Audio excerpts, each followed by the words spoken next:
Waouh! Waouh, waouh, waouh.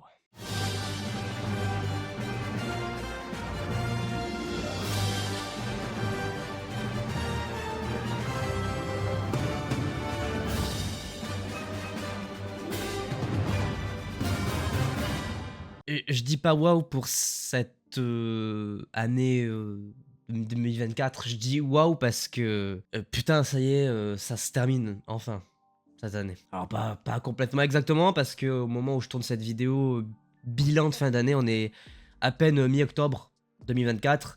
Je me permets de déjà en parler parce que je sais déjà que l'année est plus ou moins terminée pour moi. Il va rien se passer de particulier entre le moment où je tourne et la véritable sortie de cette vidéo et la fin de l'année. Vous allez comprendre pourquoi, il y a plein de raisons. J'ai pas envie de passer ma vidéo à parler de négatif, sauf que, mais évidemment on va en parler parce que ça concerne une grande majorité de ce qui s'est passé malheureusement sur cette année 2024. J'ai quand même envie de parler du positif par rapport à tous les projets qui sont arrivés et de toute façon, l'entité Captain Marvelous s'en est bien sorti sur cette année 2024. Alors évidemment, bah, du coup, bonjour à toutes et à tous. J'espère sincèrement que vous allez bien, que vous avez passé une belle année 2024. De mon côté, vous l'avez compris, ça n'a pas été la meilleure année que j'ai connue. C'est probablement l'une des pires, l'une des plus compliquées. Et même si le résultat final est positif sur la plupart des aspects de ma vie, que ce soit du côté pro avec le travail, que ce soit du côté perso dans une moindre mesure, mais il y a quand même des facteurs hyper importants qui font que ma vie se porte bien. Et le gros point positif, c'est évidemment tout ce qui a pu se passer aussi sur Internet.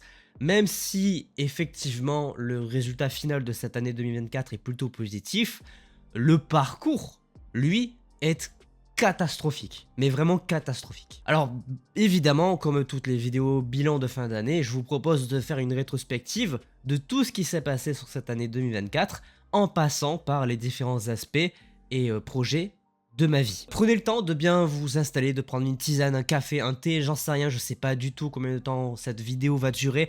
On est probablement sur la vidéo bilan de fin d'année qui sera la plus longue puisqu'il y a quand même beaucoup de choses, énormément de choses à dire. Et autant commencer par le plus dur, autant commencer par tout l'aspect négatif et ce parcours un petit peu catastrophique que j'ai connu. Ça concerne en grande majorité à 90% le personnel. Qu'est-ce qu'il a pu bien se passer pour que j'en arrive ici? Par ici, j'entends ce nouvel appartement, puisque c'est un appartement dans lequel je suis actuellement et je vis tout seul. Comment j'ai pu entre mars 2023 et septembre 2024 passer de l'une de mes meilleures périodes, du moins c'est ce que je pensais, à l'une des pires. Et là, c'est pas ce que je pense, c'est ce qui s'est passé. Bon, j'ai déménagé. Ça paraît assez évident, assez logique. Le décor ne ressemble pas du tout aux 2, voire 3 précédents que vous avez connus. On remonte un petit peu à la fin de l'année 2022, début d'année 2023, avec ce décor-là que je vous affiche, que vous avez connu pendant pratiquement 4 ans, qui a juste évolué au fur et à mesure du temps. C'était le même appartement, avec le même mur que j'ai modifié au fur et à mesure du temps. Derrière, vous le savez, j'ai déménagé à moins de 400 mètres de cet appartement pour vivre en concubinage et vous avez connu ce décor-là, qui est le décor qui a connu un gros changement en termes de focale et de caméra, puisque j'ai acheté cette caméra que vous avez maintenant l'habitude de voir. Je parle du fait d'avoir du flou en arrière-plan et d'avoir quelque chose de beaucoup plus beau visuellement à regarder quand vous regardez les vidéos. Suite à ça, il y a eu le décor de chez SD. Je fais un déménagement de plus de 700 km pour me retrouver dans ce décor minimaliste. Et ce décor minimaliste, il s'explique pour plusieurs raisons. Déjà, la première, c'est qu'effectivement, je déménage, mais c'est un déménagement prématuré. C'est un déménagement d'urgence, absolument pas calculé, pas maîtrisé et pas sincèrement voulu.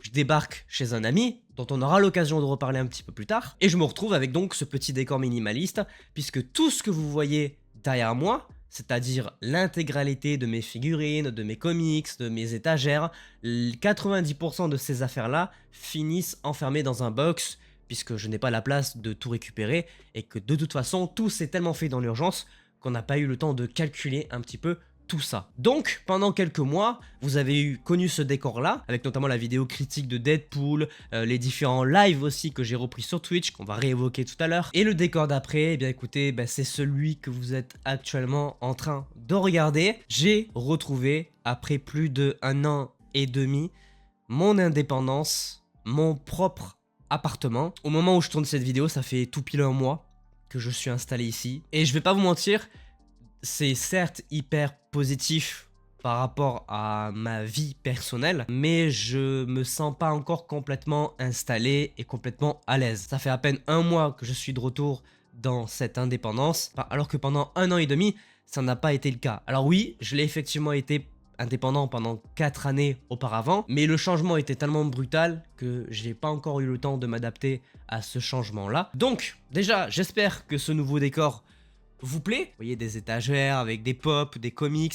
J'ai pratiquement déjà plus de place, mais ça, c'est sujet à évolution au fur et à mesure du temps, évidemment. Mais je suis trop content, j'espère qu'il vous plaît. Vous avez eu l'occasion de le voir sur quelques vidéos, sur quelques lives, sur même des lives qui ne sont pas apparus sur ma propre chaîne YouTube. Et c'est des choses aussi dont on va parler dans cette vidéo. Mais je voulais vraiment d'abord parler de cette trajectoire de 2024 qui était très douloureuse. C'est pas une année où je me suis senti particulièrement heureux dans la vraie vie. Et même si j'ai toujours défendu la différence entre le pro et le perso, forcément, ça a impacté d'une certaine manière ma motivation à faire des projets sur internet. Alors ça reste assez minime, puisque selon moi, j'ai quand même réussi à tenir la baraque à ce niveau concernant tous les projets qui concernent Captain Marvelous. Mais force est de constater que ça s'est quand même plus ou moins ressenti à différents moments. Mais j'ai envie de vous dire que tout ça est assez éphémère. Je tenais à en parler parce que ça me paraît important par rapport à tout ce qu'il a pu se passer et que j'ai envie d'être plus ou moins transparent là-dessus. L'idée, c'est pas de parler en profondeur de ce sujet-là et de donner tous les détails parce que globalement, aujourd'hui, j'en ai plus grand-chose à faire. Je suis passé à autre chose et j'ai envie de projeter quelque chose de beaucoup plus positif dans l'avenir. Mais ça fait partie des étapes qui m'ont amené jusqu'ici. Et je trouvais important d'au moins en parler un petit peu. Ce que je retiendrai de toute cette aventure 2024, c'est que je me suis battu et j'ai persévéré pour essayer de m'en sortir, même si ça a été évidemment très compliqué et qu'à un moment donné, j'étais à 2 doigts d'abandonner. Je l'ai pas fait pour plein de raisons qui sont connectées en grande majorité à Internet et c'est ce qui fait que aujourd'hui, je me sens particulièrement bien avec mon entourage et dans ma vie de façon générale. Et ce qui est particulier, c'est que pour une fois, ce sujet-là, des gens d'internet, a été brisé par le 4e mur, ce qui fait que je sais pas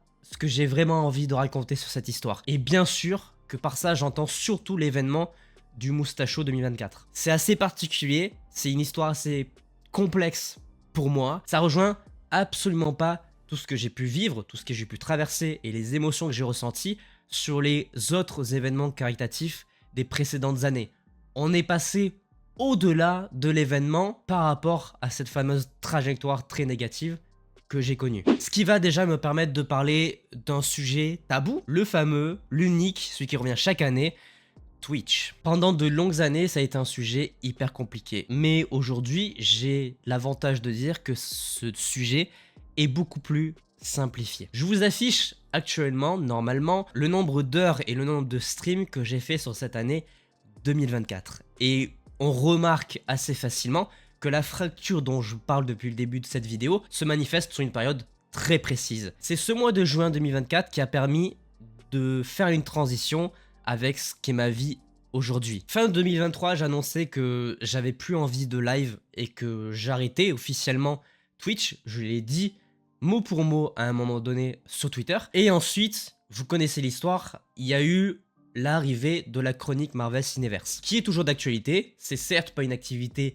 hyper développée, mais ça reste actif. Et croyez-moi qu'on va tenir ce projet le plus longtemps possible. Du coup, je suis un petit peu revenu sur mes propos à la fin de cette année 2023 en disant qu'il n'y aurait effectivement pas trop de live hormis les émissions Marvel, mais que de toute façon, je n'abandonnais pas Twitch parce qu'il y avait l'arrivée de cette émission-là, qui était certes proposée en grande majorité pour la chaîne YouTube, mais qui restait regardable et diffusable sur Twitch. Mais à partir de cette fin de mois de mai et ce début de mois de juin, je suis reparti sur une activité importante, à tel point que j'ai fait le même nombre d'heures de stream en 2020 et en 2019 qu'en 2024, mais que sur 6 mois. Et encore, je compte pas les 2 mois qui restent, puisqu'au moment où je tourne, comme j'ai dit, on est encore en octobre. Et ça, déjà, j'en suis fier. Je suis content de restream, de proposer pas mal de contenu sur cette plateforme, de reprendre du plaisir, de rigoler, de rager, de faire absolument n'importe quoi. Et il faut dire qu'on a des jeux qui nous aident beaucoup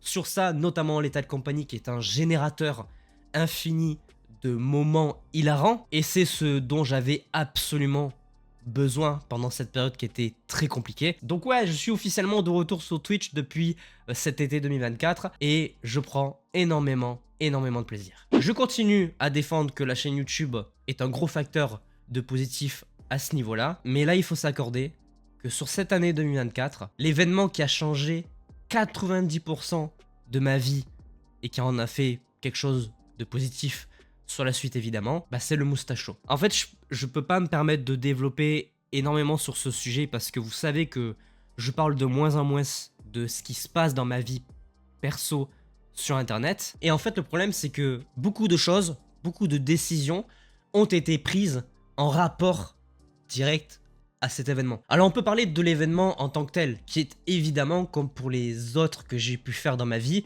des moments uniques en leur genre. Et là, je parle juste de l'aspect Captain qui va faire un événement caritatif, qui va faire n'importe quoi, qui va pas dormir, qui va ambiancer un maximum pour essayer de soulever un maximum d'argent. Ça, c'est une routine. Ça change pas de d'habitude, à l'exception faite que là, on avait quelques streamers qui étaient sur place. Donc, il y avait une dimension encore plus intéressante. Et ce truc-là, évidemment, on peut en parler. C'est exceptionnel, c'est magnifique. On a levé plus de 12 000 balles pour Moustache et compagnie. On reviendra évidemment l'année prochaine pour fracasser encore plus la cagnotte. C'est du classique. Et je suis trop fier, trop content de ma prestation sur cet événement qui était incroyable. Mais je peux pas aller beaucoup plus loin. Cet événement a brisé le 4e mur et tout le contexte personnel et donc négatif s'est construit autour de cet événement sous plein de facettes et de plein de manières différentes. Et j'ai pas besoin ni envie d'en parler. Tout ce que je peux dire, c'est que il y a 90% des raisons de ma présence ici qui sont dues grâce au Moustache Show 2024. Et cette phrase est complètement lunaire. Et comme je ne vais apporter aucune précision à ce niveau, ça le sera encore plus pour vous, alors que ça l'est déjà pour moi, qui l'ai vécu juste à 100%. Si on m'avait demandé il y a tout pile un an ce que je pensais être un an après, je ne l'aurais jamais imaginé. C'était impossible de penser que c'est comme ça que ça se passerait, tellement c'est improbable, lunaire, dans un certain sens, et je le défendrai corps et âme, une situation qui a évolué et qui est complètement injuste, mais, et c'est un grand mais, j'en suis là, et je me sens très bien. C'est quelque chose qui me rend particulièrement heureux aujourd'hui, j'en suis conscient, j'en suis reconnaissant, c'est inexplicable et quelle drôle d'aventure. Vraiment très drôle d'aventure. Mais maintenant, évidemment, il faut parler de toute cette merveilleuse année que j'ai connue sur YouTube. Ça s'est manifesté par 2 choses principales. La première, c'est le classico. On va parler de tout ce que j'ai pu faire mois par mois, les différents let's play, les différentes vidéos, etc. Mais d'abord, j'aimerais évoquer les lives. Alors non, pas ceux de Twitch, on en a déjà parlé. Je parle des lives qui ont été spécifiquement pensés et qui se sont surtout déroulés sur YouTube. La première, c'est donc l'émission avec Lucas, Marvel Cineverse, qu'on a construite fin d'année 2023. La première émission s'était même déroulée fin décembre. Et sur cette année 2024, si les chiffres sont à peu près bons, on aura fait au total 10 émissions différentes. La dernière remontant à logiquement il y a quelques jours avec notre bilan de cette année 2024 pour Marvel. Qu'est-ce que je peux citer comme émissions qui sont sorties? Des thématiques, on a eu l'émission sur Echo, sur X-Men 97, sur Agatha All Along, sur Deadpool et Wolverine évidemment, et 2-3 émissions par là qui n'avaient pas forcément des thématiques précises, mais on parlait un petit peu de news, etc. Et ça, c'était une grosse plus-value, je trouve, pour moi, sur la chaîne cette année. C'était une approche différente des vidéos actualité Marvel,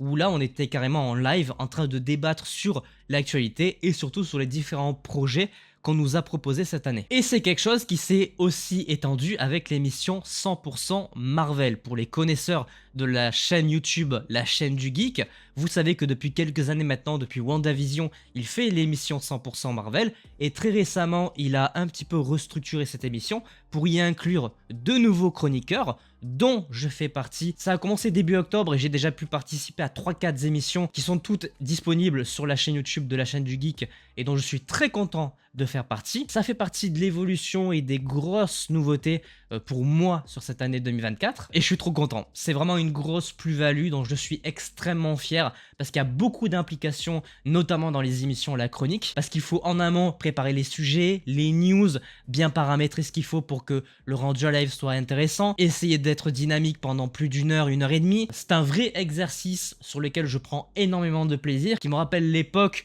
où j'avais tenté de faire une émission en live sur Twitch qui n'avait pas tellement abouti sur quelque chose de concret, alors que là, sur une année complète, je trouve qu'on a quand même globalement réussi à tenir un rythme plutôt généreux, même si évidemment les problèmes de la vie personnelle font qu'on n'a pas été aussi présent qu'on l'aurait voulu, mais dans tous les cas je reste globalement assez content de tout ce qui s'est passé à ce niveau, et évidemment l'objectif c'est maintenant de faire en sorte que pour 2025 on soit tout autant, voire beaucoup plus productif à ce niveau-là sur les lives. Et maintenant on y vient donc, rétrospective de ce que j'ai fait sur la chaîne YouTube Captain Marvelous sur cette année 2024. On y vient enfin, je vous propose évidemment comme d'habitude de parler de mois en mois, à commencer par le mois de janvier. Alors le mois de janvier, 13 vidéos, on a le classico, la première vidéo de chaque année, le calendrier de Marvel, que ce soit les films, les séries, les spéciales présentations. Si la vidéo tradition, qui évidemment reviendra en début 2025, ça permet de projeter un petit peu le calendrier de Marvel sur l'année qui arrive. Le mois de janvier, c'est aussi le retour déjà des vidéos réactions, un petit peu comme à l'époque de WandaVision en janvier 2021. Là, c'était pour la série Echo qui est sortie en one shot sur Disney+. Donc j'ai fait au total 5 vidéos réactions analyse de ce petit programme plutôt sympathique. Et le mois de janvier, c'était aussi le reboot des vidéos figurines pop, puisque j'ai décidé de représenter l'intégralité de mes Funko Pop uniquement basées sur Marvel Studios, puisque c'est une nouvelle décision que j'ai prise au cours de l'année, c'est de ne garder que les figurines pop du MCU, de revendre une grande partie des autres sur Vinted. Un reboot qui me permettait aussi de faire en sorte d'essayer d'obtenir au moins une figurine pop de chaque programme du MCU, que ce soit film, série ou spécial. Ensuite, on passe au mois de février, 19 vidéos, marquées surtout par le premier Let's Play Gaming de l'année 2023 sur le jeu Marvel, les Gardiens de la Galaxie. J'en garde un bon souvenir, c'était un bon jeu vidéo. Sur le mois de février, il y a aussi eu évidemment la vidéo tournoi, récap tournoi des personnages de l'univers Le Seigneur des Anneaux, saga que j'ai redécouverte entièrement cette année, que ce soit la saga originelle et la saga Le Hobbit, mais pour moi le mois de février a surtout été marqué par le retour de Rick Grimes sur le petit écran avec la série The Walking Dead, The Ones Who Live, mettant en scène donc le retour de Rick et de Michonne. C'est actuellement la série de vidéos réactions review de la chaîne qui a été le plus vue et que j'ai objectivement le plus apprécié faire, étant donné mon amour infini pour le personnage de Rick. Ce qui amène donc à un mois de mars léger en termes de review, parce que sur le mois j'ai fait 21 vidéos au total, mais c'était la continuité de tout ce qui est sorti en février, la suite du Let's Play sur les Gardiens, la fin de The Walking Dead, The Ones Who Live, et 2-3 vidéos par-ci par-là qui ne sont pas les plus intéressantes à débriefer. Pas grand chose à dire sur ce mois de mars. Tout comme le mois d'avril, lui beaucoup plus léger en termes de vidéos, seulement 10 au total, et seulement marqué par la vidéo tournoi des acteurs 2.0 que j'ai pris énormément de temps à faire. J'ai un retard considérable sur cette vidéo là. Ça reste pas pire que celui sur les actrices 2.0 qui est sorti au mois d'août alors que je l'ai fait au mois de mars. Le mois de mai, c'est 13 vidéos marquées par le deuxième let's play de l'année sur Little Nightmares 2. À titre personnel, c'est 2 jeux que j'ai adorés, que ce soit le premier ou le deuxième opus, mais ce sont les vidéos qui peut-être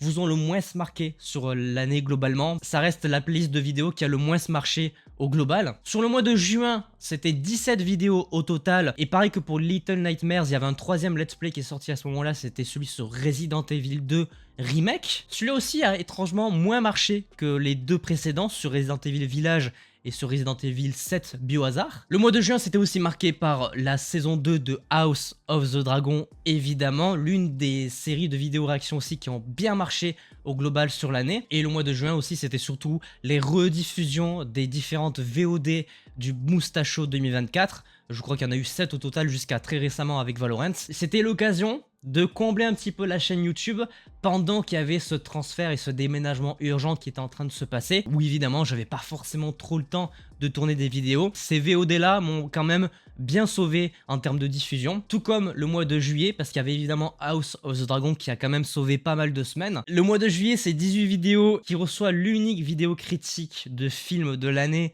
évidemment sur Deadpool et Wolverine. J'en ai pas fait d'autres et c'est un gros regret, encore une fois, que j'ai chaque année, c'est de ne pas avoir le temps de m'occuper de parler d'autres films et séries, soit parce que j'en ai pas envie, soit parce que je ne trouve pas le temps nécessaire pour les faire. Et le mois de juillet, c'est aussi le retour des let's play sur Minecraft. Alors là, c'est un petit peu différent, je ne l'inscris pas dans une catégorie let's play comme ceux avec Resident Evil, Subnautica, etc. Parce qu'il n'y avait pas de but précis sur ces vidéos-là, à tel point qu'il n'y en a eu que 4 au total sur l'année. Le serveur sur lequel j'avais relancé mon envie de jouer à Minecraft a un petit peu flop, du coup le truc s'est arrêté plutôt rapidement. Mais je reste content de cette petite série de vidéos là, parce que ça faisait très longtemps que j'avais pas joué à Minecraft sur la chaîne YouTube. Et suite à ça est arrivé le mois mort selon moi, le mois d'août, où je n'ai sorti au total que 8 vidéos. C'est le mois où j'ai eu le moins de motivation à faire des vidéos. J'avais aucune avance sur les let's play, puisque le dernier de l'année commençait en septembre. Pas trop d'actualité Marvel après la Comic Con, et grosse perte de motivation de façon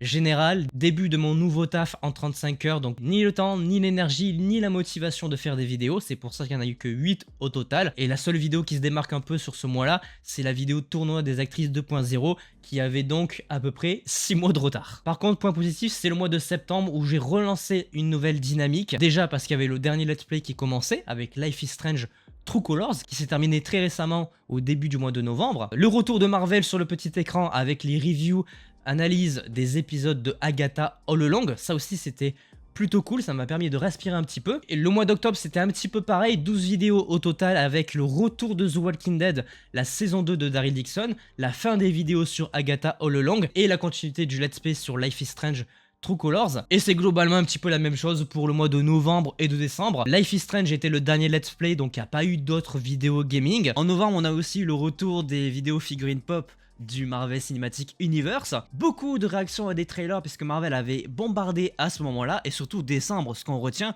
c'est que là je sors tout juste des vidéos réaction review de la saison 3, l'ultime saison de What If, cette série d'animation qui s'arrête donc désormais. Et c'est à peu près sur ça que se terminent les vidéos de cette année 2024, puisque la dernière vidéo de l'année, c'est celle que vous regardez actuellement, c'est la vidéo bilan. On n'a pas parlé statistiques, mais cette année, j'ai passé à la fois les 500 puis les 600 abonnés sur la chaîne YouTube, les 900 followers sur Twitch.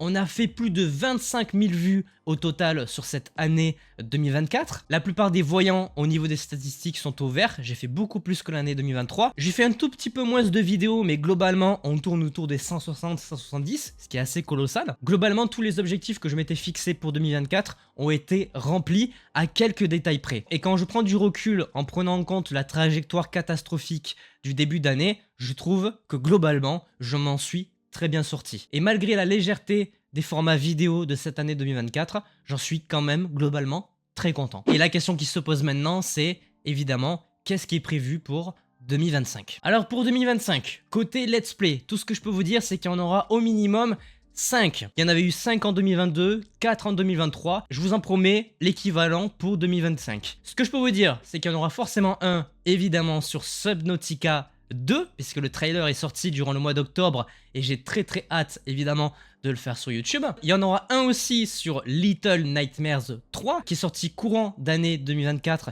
et que je vous proposerai probablement en début d'année 2025. Et le dernier que je suis absolument sûr de faire, c'est le jeu sur la suite de Oddworld Odyssey, Oddworld Soulstorm, avec le personnage de Abe, jeu qui a marqué mon enfance. Ça fera partie des 5 let's play de cette année. Pour les deux qui restent, je vous avoue que même moi là je sais pas trop. Il y a évidemment possiblement Resident Evil 3 Remake que je vais faire, peut-être même le 4, à voir si j'ai le temps. Mais après, ça sera sans doute au feeling. Mais j'avoue que celui qui me tarde vraiment de faire, c'est celui sur Subnautica, puisque ce sont actuellement mes 2 let's play préférés sur la chaîne. et de très loin. Côté vidéo réaction review, il y aura évidemment les réactions sur Daredevil Born Again, sur Iron Heart, sur Dead City saison 2 du côté de The Walking Dead, peut-être d'autres univers, possiblement la saison 2 de Peacemaker du côté de DC Comics. À ce niveau, rien ne va changer, vous inquiétez pas, il y aura la même dose de vidéo réaction review. Au niveau des tournois, alors je vous avoue que je sais pas trop. Pour être très honnête, il ne me reste pas énormément de possibilités. Soit je fais des éditions 2.0 d'anciens formats, c'est déjà arrivé. Il y a déjà eu film 2.0, acteurs et actrices 2.0 et super-héros 2.0. Je me tâte à refaire une édition sur les séries, je pense que ça arrivera courant 2025. J'ai toujours envie de faire des tournois sur les différents réalisateurs. Je sais que ceux sur Scorsese et Christopher Nolan vont possiblement arriver. Mais pour ce qui est des gros tournois originaux, eh bien je ne sais pas trop. 2025 sera probablement la dernière année des tournois communautaires. J'en ai bien peur. Au niveau des vidéos, c'est à peu près tout ce que je peux vous annoncer côté YouTube. Côté émission, tout va continuer. La chronique Marvel Cineverse va continuer pour couvrir évidemment les actualités et les différents programmes Marvel qui vont sortir au cours de l'année. Je ferai quelques apparitions dans l'émission 100% Marvel, pareil, tout le long de l'année pour couvrir Marvel. Du côté de Twitch, on y retourne à fond. Il n'y a pas de grosses émissions qui sont prévues à part les événements caritatifs, mais vous me verrez régulièrement en live pour jouer à plein de jeux vidéo. Et en ce qui concerne la fiction, je ne vous promets rien, mais je vais essayer de m'y engager un maximum. Le 31 juillet 2025, j'espère que sera sorti sur YouTube Point of View 2. Et c'est sur ça que je vous quitte. J'espère sincèrement arriver à sortir ce projet. La fiction me manque terriblement et ça sera mon gros objectif de 2025. Y retourner et tout casser. Sur ce, on arrive à la fin de cette vidéo bilan de 2024. Une année très particulière, beaucoup de bas, mais aussi beaucoup de hauts. Elle n'aura pas été évidente, mais je serai allé au bout de celle-ci. Et globalement, je m'en suis bien sorti. Et c'est tout ce que j'ai à retenir de cette année. J'espère que ça a aussi été le cas pour vous et que cette vidéo bilan vous aura plu. N'hésitez pas à laisser un petit pouce bleu si c'est le cas, à vous abonner, à activer la cloche pour ne pas manquer les prochaines vidéos, surtout celle de 2025. Merci encore à vous de m'avoir suivi sur cette année 2024. On se retrouve très très vite en 2025 pour la première vidéo de l'année, la fameuse vidéo calendrier de Marvel. Et sur ce, évidemment, portez-vous bien. C'était votre Captain. À la prochaine.